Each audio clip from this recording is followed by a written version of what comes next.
You're watching an ABC 17 News special, Tiger Turnaround, the Pinkel Years. Thanks for joining us, everyone. I'm ABC 17 Sports Director Austin Kim. It's been a wild 2 weeks for the University of Missouri. It was capped off by Gary Pinkel's surprising announcement he will step away from the sidelines after this season. That will end a remarkable 15-year run at Missouri. Pinkel says he was diagnosed with non-Hodgkin's lymphoma back in May. He will remain as head coach through December 31st or until the university hires a new coach. When it's all said and done, Pinkel will leave MU as the school's winningest head coach. On Monday, Pinkel said the thing he'll miss the most are his players. Thank you for all your support. The most important thing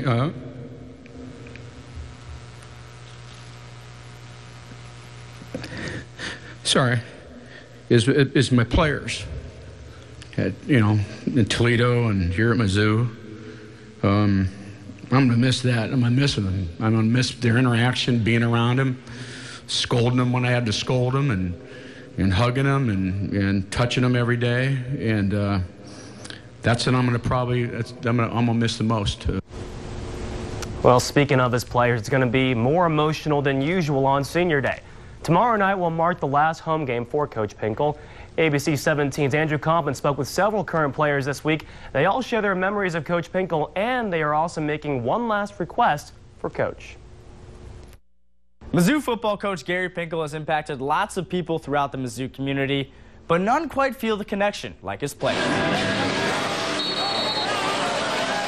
It's hard to believe after 15 seasons, Coach Gary Pinkel will walk out of the tunnel at Faurot Field just one more time. The first time that I got to run out and how I just had goosebumps and chills, and if I feel that way, imagine how Coach Pinkel really feels.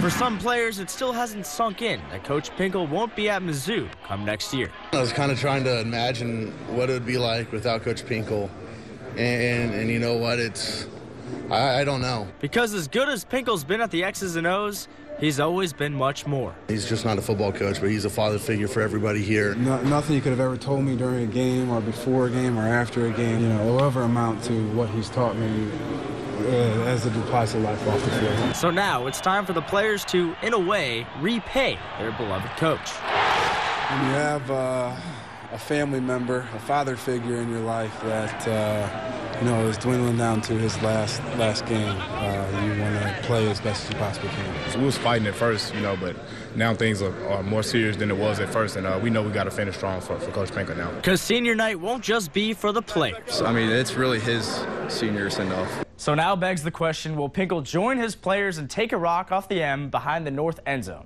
Senior quarterback Kenny Dennis told me he'll ask Coach Pinkel to take one with the seniors. Senior kicker Andrew Baggett told me Pinkel should just take all the rocks. Personally, I think it would be a perfect ending to an incredible career at Mizzou.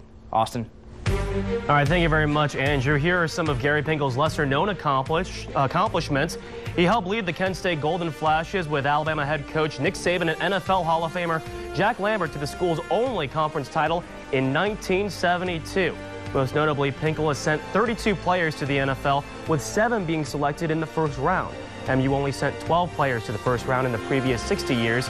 He has also posted 10 winning seasons in his 15-year stint with the Tigers, with a chance at an 11th. Now, we can't possibly get to every moment from the last 15 years, but we did break up the Gary Pinkel era in 3 segments, which you will see in this special. Now, our first segment focuses on 2001 through 2006. It highlights the progress at MU, but there were still shortcomings. Here's a recap of Gary Pinkel's first 6 years at Mizzou. None other than our new head football coach, Gary Pinkel. Gary? The Gary Pinkel era started November 30th, 2000. Mizzou was coming off a 3-8 season, and the program needed rejuvenation after decades of suffering. Pinkel's first game was nothing short of a mess. His debut ended with a 20-13 loss to Bowling Green. I just don't like to lose. It's very, very difficult. But you know what? I'm a big boy. The Tigers finished 4-7, but Mizzou would show promise in the next 2 seasons. The Tigers were able to improve on their win totals in 2002 and 2003. You can thank a little-known recruit named Brad Smith. He turned into a star quarterback immediately in his first game against Illinois. Mizzou went 8-5 in 03, including a signature win over number 10 Nebraska, ending a 24-game losing streak to the Huskers. The Tigers also made their first bowl since 1998, which ended with a loss to Arkansas in the Independence Bowl. 2004, there were high expectations on Pinkel, and this was the first time he had something to live up to. His team started out 4-1, but ended the season on a 1-5 run. It included that unfortunate yet memorable loss to Troy. Point being, this was as low as you could get for Gary Pinkel at Mizzou. How could the game be more important to Troy than it is for the University of Missouri? Someone tell me that. How could it be more important? Things didn't get any easier in 2005 as Missouri finished 7-5. There was heat on Pinkel the entire season. What helped him out was the 2005 Independence Bowl, when Missouri came back from 3 touchdowns to stun South Carolina.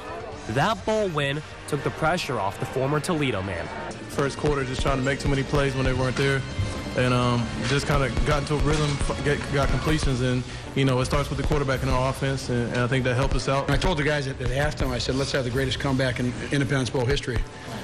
Again, I just can't say enough about my staff and my players. 2006 was the start of the Chase Daniel era, but again, it was the same old story. MU started out 6-0, but sputtered toward the end of the year. Things got uneasy once again after the Tigers somehow lost to Oregon State in the Sun Bowl. I'm responsible for that, so you got to do the things necessary to win, and we didn't do the things necessary to win. Essentially, Gary Pinkel's first 6 years were filled with progress, but it tested the patience of an anxious fan base. But he'd stopped that trend in the most remarkable run possible the following year, when he and the Tigers had to live up to lofty expectations once again. And 2007 was a wild ride. We will recap that after the break. And also up next, we'll give you a look at 3 coaches who may also replace Gary Pinkel at Missouri. Don't go anywhere. It's Tiger Turnaround, the Pinkel years.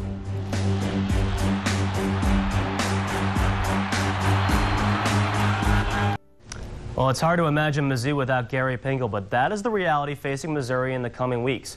Athletic Director Mack Rhodes will have no shortage of options for Pinkel's successor. First up, it's current MU defensive coordinator Barry Odom. Odom is a former Tiger after playing linebacker for Missouri from 1996 to 1999 under Larry Smith. He came to Mizzou in 2015 after a stint as the defensive coordinator for the University of Memphis. Odom also spent time coaching locally as the head coach at Rockbridge. And speaking of Memphis, Justin Fuente is certainly an outside candidate to consider. The University of Memphis head coach is one of the hottest names out there. And after a 4-win season in 2012, Fuente turned the Tigers around. He led them to a 10-win season last year, and the Tigers are nationally ranked right now with a record of 8-2. Fuente also worked with Cincinnati Bengals quarterback Andy Dalton when Dalton was at TCU. And another candidate to consider, Tom Herman. During his time at Houston, Mack Rhodes was the one who hired Herman, and they could reunite in Columbia. He was the offensive coordinator at Ohio State during their national title run. And here's another MU connection. Herman was Ohio State's lead recruiter for Drew Lock, Missouri's current starting quarterback. Now, regardless of who he picks, Rhodes says his new head coach will need to fit the Mizzou mold. I'm not locked into any certain candidate whatsoever because it's about fit. With all due respect to Tom Herman, does he have that same success at another school? He was a great fit at the University of Houston. Justin Fuente, a great fit at Memphis. So for us here, it's about fit. Let's turn the attention back to Coach Pinkel. 2007 marked the start of Missouri's incredible run, and Pinkel was the architect behind this rise to prominence. From #1 to College Game Day, here's a look at the stretch that jump-started Pinkel's success. Bring up 2007 and you'll bring a Mizzou fan to tears. This was the signature year of Gary Pinkel's tenure. It was his greatest collection of talent. Daniel, Macklin, Rucker, All-American talent after All-American talent. But what set the ball rolling was the win over Nebraska under the lights. I'm in the hotel last night. Guys were like, we could win big if we went out there and played our game. And, that's what happened. Oh, yeah, I definitely knew we could go out there and dominate. That's all we talked about all week. And we seen what Ball State did to their defense, and we knew our offense could move the ball. And we knew it was pretty much on us to just go out there and just stop them, and we could dominate them. But let's not waste time. We'll zoom to the good stuff. Armageddon at Arrowhead lived up to the hype. Kansas stood in the way of a #1 ranking and a division title. MU's defense picked off Todd Reesing twice, and both led to touchdowns. But the icing on the cake was sod in the helmets on the game-clinching safety. I'm hugging my coaches on that field and some of those players that T. Rucker and Lorenzo Williams that came here when we were recruiting them. This means an awful lot to me and an awful lot to all my players, my staff. Well, the elation turned into deflation the next week. Oklahoma beat Mizzou for a second time in the Big 12 championship game. It was one of the few times Pinkel couldn't find the right button to push. He wouldn't get his revenge for another 3 years, but hold off on that a bit. Now, Mizzou somehow ended up getting dropped from the BCS Bowl consideration. But the Tigers earned a berth in the Cotton Bowl, and Pinkel refocused his men. His message resonated with one Tiger in particular. Mizzou added another trophy to its season and finished #4 in the AP poll, the highest finish ever for a Pinkel-led team. The next 2 seasons couldn't live up to the national exposure of 2007. The last run with Daniel and Macklin wasn't perfect, but they did capture the Alamo Bowl. 2009 was another step back, but MU still had wins over regional rivals Illinois and Kansas, the latter coming thanks to Denario Alexander and the right foot of Grant Russell. Hey guys, how you doing? How you doing, Coach? But Coach Pinkel would prove his worth again in 2010. Now, this sneaky good season drew unsuspecting national attention to Mizzou's homecoming game. That was against #1 Oklahoma. ESPN's College Game Day made its first ever trip to Columbia. And if you could believe it, there was an unusual optimism surrounding this OU game. We're going to have 18,000 people watching game day from our campus live, and it's a night game, and we are on ESPN, the center of the college football universe. This is all in our favor. Well, for once, Oklahoma would not have their way with Mizzou. John McGaffey turned into an instant hero with his opening kickoff return. From there, Gabbert kept things in control while Alden Smith and company drove Landry Jones nuts. 4 quarters later, Gary Pinkel had his first win over a #1 team. If you want to notch your program up respect-wise, you got to win games like this. And we've fallen short, a number of times. But one thing that we all are around here, and it starts with me, is I'm a competitor and I'm a fighter. Look at this window, and this window alone, it's remarkable. This paved the way for the Mizzou we know today. It proved Gary Pinkel can coach with the best on the sidelines. But after 2011, the challenges became much more complicated, starting with the move they now call the 100-year decision. Yeah, it's safe to say that Big 12 success led to that SEC move. Now, still ahead on this ABC 17 Sports Special Report, you'll hear from the man responsible for bringing Gary Pinkel to Missouri. Find out what sold Mike Alden on the former Toledo head coach. Don't go anywhere. This is Tiger Turnaround, the Pinkel years.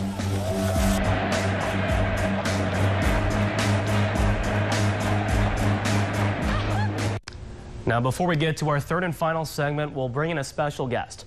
Former Mizzou Athletic Director Mike Alden hired one football coach during his 17 years at the helm. That's the man who is the focus of this special. Here's a portion of my one-on-one interview with Alden on this legendary football coach. Let's turn back the clock a little bit. It's mid to late November, year 2000. You're looking for a new football coach, and you're relatively new on the job yourself.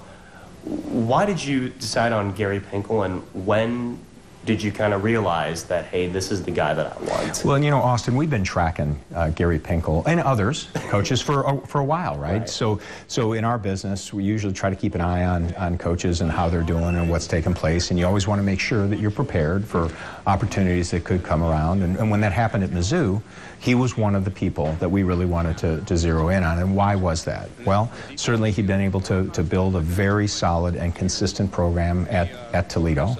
And so when you looked at that, then when you hear about him and you first meet him and you talk to him, and he's so direct, he's very organized, he's very focused, and he has a plan for everything. It's something that's very impressive to you. So there was an intersection based upon the way he had built a program, how he had done that, the similarities with what we needed to do at Mizzou, and then the plan that he had in place to do something. And I thought the blueprint that he was put in front of us was impressive, and frankly, I like the guy. So we kind of fit right away. I believe, according to Mark Godich's book, which is about the Mizzou-Kansas rivalry, you were watching TV, and that's when you first saw him, and you said, that might be our guy, because he was still coaching at Toledo at the time. He was, and so there are a couple of times that I had seen him on TV, but one of them, let's use this as an example, right? He's coaching against Penn State, at Penn State, and he's at Toledo. And I'm watching all this going on, first of all, at Penn State, and they were a pretty good football team. And here's Gary on the sideline. I was watching his demeanor and how he controlled his team and the way that he approached it.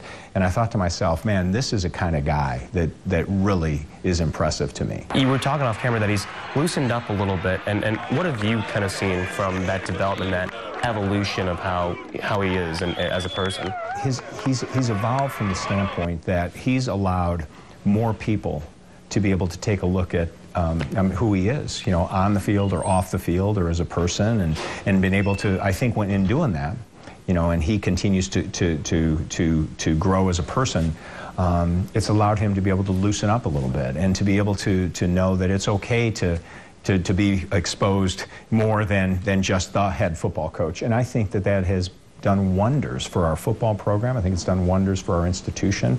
And I think it's been great for Coach and for all those people that are around him.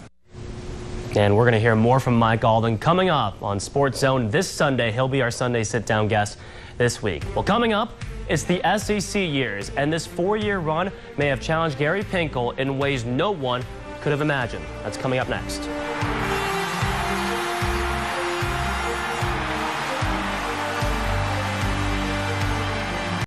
Well, it was a new landscape for Gary Pinkel and his Missouri Tigers at the start of the 2012 season as the University of Missouri moved into SEC territory. Pinkel would have to rally his team and the fan base from a disastrous first season to once again fight for a national title. If you want to compare Gary Pinkel's first and second years in the SEC, all you need to listen to is this one clip. I love Christmas music. I like all music, but I love Christmas music. And, but I'll tell you one thing, we weren't going to a bowl, and I didn't listen to any Christmas music. I didn't want to feel good. Well, Mizzou bounced back in 2013 as they took down the likes of Georgia, Florida, and Tennessee with James Franklin and a redshirt freshman named Matty Mock. Gary Pinkel righted the ship, and Mizzou won its first SEC East title. They were Atlanta-bound for the SEC championship game for the first time ever. And if it weren't for a record-breaking performance from Trey Mason, Mizzou could have played for a national title. Yeah, cool. Cotton Bowl champs. All was not lost, though. Mizzou would end the year with a Cotton Bowl title once again. In 2014 would be much the same. Mizzou kept winning when others kept falling. Another year, another division title. And it wasn't Gary Pinkel's best team, but it was one of his better coaching jobs. He took home SEC Coach of the Year. But when you think about it, the SEC era was where Pinkel broke new ground in sports. He was involved in 2 social movements. Michael Sam's coming out rocked the sports world and made international headlines. The football coach not only supported his player, but made sure his team guarded Sam's secret from getting out. This is going to have a profound effect, I think, on sport.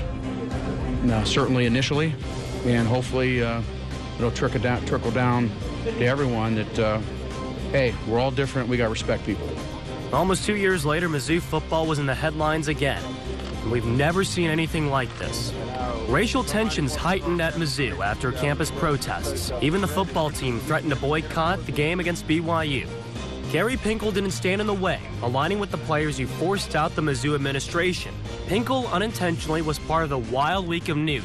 He announced his resignation at the end of the season. He revealed he is battling non-Hodgkin's lymphoma. The most important thing,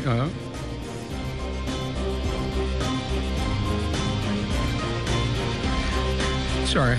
Well, there will be more tears shed on Saturday. Celebratory ones with only a hint of sadness that a good thing is coming to an end. Mizzou fans will look to savor the remaining time with their legendary coach because he will be looking to do the same as his Mizzou career winds down. And hopefully it can be a fitting ending for Coach Pinkel. 15 years and a whole lot to take in. And you can find tonight's special online at abc17news.com. And thank you so much for tuning in, everyone. We leave you with some of the best shots from Gary Pinkel's celebrated career.